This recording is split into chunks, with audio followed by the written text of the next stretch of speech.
Bonjour à tous, j'espère que tout le monde va bien. Je vais continuer l'étude du catéchisme de Spirago.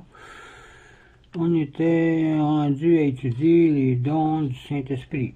On avait vu les 3 premiers dons. On va continuer avec le 4e. Donc les dons de conseil. On va voir tous les dons aujourd'hui. Donc, commençons avec un signe de croix. Au nom du Père, du Fils et du Saint-Esprit. Amen. 4e don.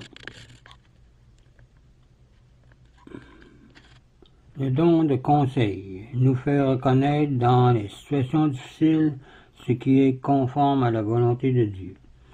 Jésus-Christ répondit avec prudence à la question suivante. Faut-il payer le tribut à César? Voir Matthieu 2, verset 15. Ce don fit porter à Salomon des jugements remarquables aussi. Voir 1 Roi chapitre 3. Au satellite de Julien, qui demandait à saint Athanas en fuite, où est Athanas? Il répondit, il n'est plus très loin. C'était le don de conseil qui l'avait guidé. Le moine Nocaire de Saint-Gall, en 912, était souvent consulté par Charles le Gros. Par jalousie, l'un des courtisans voulut un jour humilier ce saint homme. Un jour que celui-ci priait dans l'église, le courtisan alla droit sur lui avec ses compagnons. Il lui dit, « Homme savant, sais-tu ce que Dieu fait dans le ciel? Sais-tu ce que Dieu fait dans le ciel? » Et il répondit, « Oui, répliqua Nocaire, il élève les humbles et abaisse les superbes. » Les courtisans éclatèrent de rire et le tentateur s'en alla couvert de honte. Le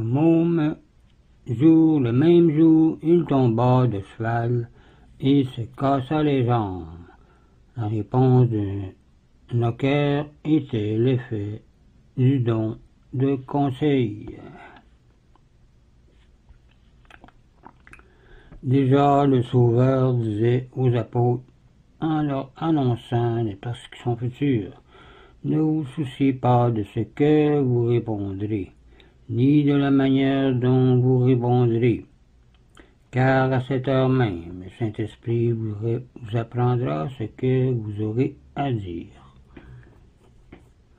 Voir Luc 12, verset 12. 5e don. Le don de force nous fait tout supporter pour accomplir la volonté de Dieu.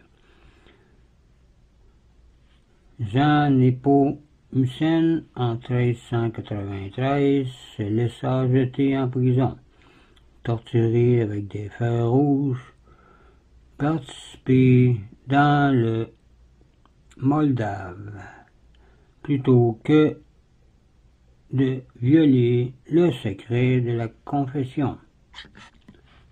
Job, le saint homme Job, ne perdit pas courage, malgré la ruine de sa santé, que Dieu permit de sa fortune, malgré la mort de ses enfants, malgré les railleries de ses amis et même de sa femme. Abraham était prêt à sacrifier son fils unique, bien-aimé, parce que Dieu le voulait. Le don de force résidait à un degré éminent dans le cœur des martyrs, des confesseurs et des pénitents, mais surtout dans le cœur de la Mère de Dieu, la Reine des martyrs, imitant le Seigneur Jésus-Christ qui est mort pour nous. Voir Jean 3, verset 16 et 1 Corinthiens 15, verset 1 à 58. Elle fut si constante durant la passion du Sauveur qu'à défaut de bourreau, elle aurait elle-même crucifié son Fils, si Dieu le lui avait ordonné, car elle avait le don de force, dans la mesure beaucoup plus grande qu'Abraham, qui voulait offrir son Fils. Disait saint Alphonse de Liguori. Sixième don du Saint-Esprit, le don de piété. Il nous porte à honorer Dieu avec une ferveur de plus en plus grande et à remplir toujours plus parfaitement sa sainte volonté. Saint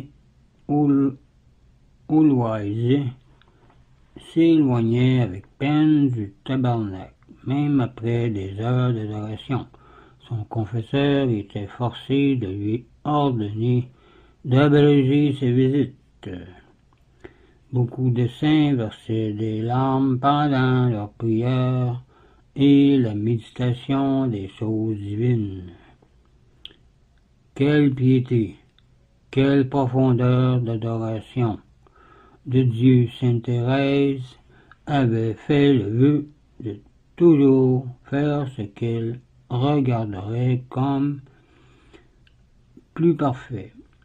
Et saint Alphonse, lui, ne n'être jamais oisif. Au septième don. Le septième don, c'est la crainte de Dieu, qui nous fait redouter la moindre offense de Dieu, comme le plus grand mal du monde. Ce don porta les trois jeunes gens dans la fournaise à préférer la mort à l'apostasie, et Dieu les délivra. Saint François Xavier disait au milieu d'une traversée dangereuse: nous ne craignons rien que d'offenser le Dieu Tout-Puissant. Et sur la crainte de Dieu, voir page 53 ou les vidéos que j'ai faites, vidéos 53 et 54.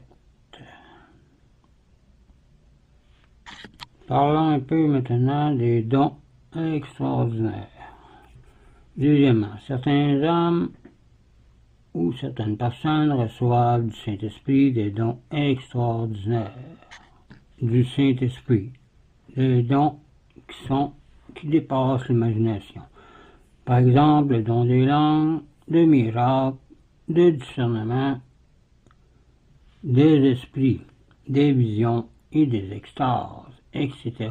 Les stigmates. Le jour de la Pentecôte, les apôtres reçurent le don des langues. Saint François Xavier l'avait, l'apôtre des Indes le posséda aussi. Saint Blaise, en 316, guérit un enfant malade du cou. Les prophètes de l'Ancien Testament avaient le don de prédire l'avenir. Saint Pierre connut les pensées d'Ananie. Sainte Catherine de Sienne, ou Sainte Catherine d'Émérite, une religieuse de Dolmen en 1824, vit en esprit toute la vie de Jésus, de la Sainte Vierge et d'un grand nombre de saints.